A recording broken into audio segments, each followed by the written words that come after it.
अब घनश्याम के पास एक छोटे से घर के सिवाय कुछ भी नहीं बचा था। मुखिया अपने परिवार सहित गांव से फरार हो चुका था और दौलतराम का भी कुछ अता पता नहीं था। एक दिन घनश्याम ने अपने बेटे मोहन को कहा, बेटा, तुम तो जानते हो मेरे साथ कितना बड़ा धोखा हुआ है। अब मुझ में इतनी ताकत भी नहीं कि मैं मेहनत कर सकूं। तुम जवान हो, कोई काम धंधा क्यों नहीं शुरू करते ताकि हम लोगों की रोटी चल सके। दिमाग तो ठीक है आपका, एक तो आपने सारी दौलत लुटा दी, ऊपर से अब मुझे मेहनत करने के लिए बोल रहे हैं। मैं आपका खर्चा नहीं उठा सकता। आप अपने आप देखिए कि घर का खर्चा कैसे चलेगा। मोहन भैया, आपको अपने पिताजी से इस तरह से बात करते हुए शर्म नहीं आती? क्या कुछ नहीं किया इन्होंने आपके लिए? और हाँ, एक दिन मैंने अपनी आंखों से देखा था कि कुछ समय पहले आपने सेठ जी की तिजोरी से 10 लाख रुपए चुराए थे। उसमें से ही आप कुछ पैसे दे दीजिए। मैं उसमें से एक फूटी कौड़ी भी पिताजी को नहीं दूंगा। वह पैसे मेरे खर्चे के हैं और तू 2 कौड़ी का नौकर मुझे आदेश देगा। चल भाग यहां से। राजेश, तुझे मेरे बेटे से इस तरह बात करते हुए शर्म नहीं आती? निकल जा मेरे घर से और दोबारा यहां पर कदम मत रखना। ये कैसी बातें कर रहे हैं आप मालिक? मैं आपको अकेला छोड़कर नहीं जा सकता। मैंने कहा ना राजेश, तू चला जा यहां से अभी इसी वक्त।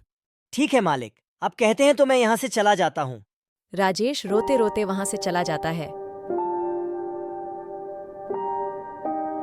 घनश्याम भी अपने कमरे में जाकर रोने लगता है और तभी वहां दिव्या आती है। ये आपने अच्छा नहीं किया पिताजी। राजेश तो आपका पक्ष ले रहा था और आपने उसे ही धक्के देकर बाहर निकाल दिया। मैंने अपने दिल पर पत्थर रखकर राजेश को घर से निकाला है बेटी। तुम तो जानती हो कि मेरे हाथ से सब कुछ छिन गया है।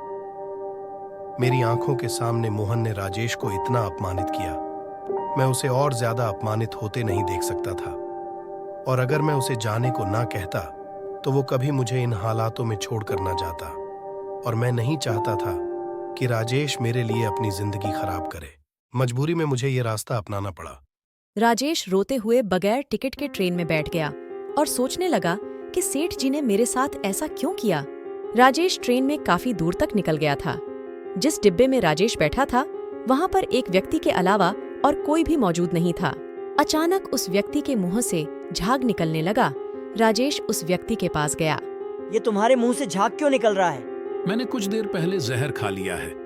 मैं एक बहुत ही धनवान व्यक्ति था, मगर एक नंबर का अय्याश था। मेरी वजह से मेरी पत्नी और बच्चों ने आत्महत्या कर ली। इस बैग को देख रहे हो, इस बैग में हीरे हैं। मैं इन हीरो को लेकर विदेश में जाकर बसना चाहता था, मगर मेरी पत्नी और बच्चों की याद मेरा पीछा नहीं छोड़ती। जब वही इस दुनिया में नहीं रहे तो मैं जीकर क्या करूंगा। इतना कहकर उस व्यक्ति ने दम तोड़ दिया।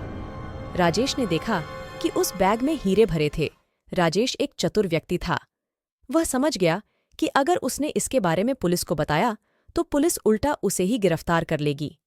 वो बैग को लेकर अगले स्टेशन पर उतर गया और उन हीरो को बेचकर वो बेहद अमीर आदमी बन गया। राजेश फिर से लौटकर गांव जाता है और घनश्याम सेठ को ढूंढने लगता है। चाचा, घनश्याम जी कहाँ गए? उनके साथ तो बहुत बुरा हुआ। मोहन ने अपने परिवार के सभी लोगों को धक्के देकर बाहर निकाल दिया। यह सदमा घनश्याम की पत्नी बर्दाश्त नहीं कर सकी और वह इस दुनिया से चल बसी। घनश्याम दिव्या को लेकर पता नहीं कहां चला गया। मोहन ने चुपके से इस मकान को भी गिरवी रख दिया था। घनश्याम के पास इतने पैसे नहीं थे कि वो इस मकान को छुड़ा पाए, और जाते वक्त वो तुम्हें याद करके बहुत रो रहे थे। मुझे याद कर रहे थे, लेकिन उन्होंने ही तो मुझे घर से बाहर निकाला था। नहीं, उन्होंने तुम्हें अपमानित होने से बचाने के लिए अपने कलेजे पर पत्थर रखकर तुम्हें घर से बाहर निकाला था। अगर वह तुमसे प्यार से कहते तो तुम कभी नहीं जाते। कहानी को आगे देखने के लिए हमारे चैनल को सब्सक्राइब करें और बेल आइकन को प्रेस करें।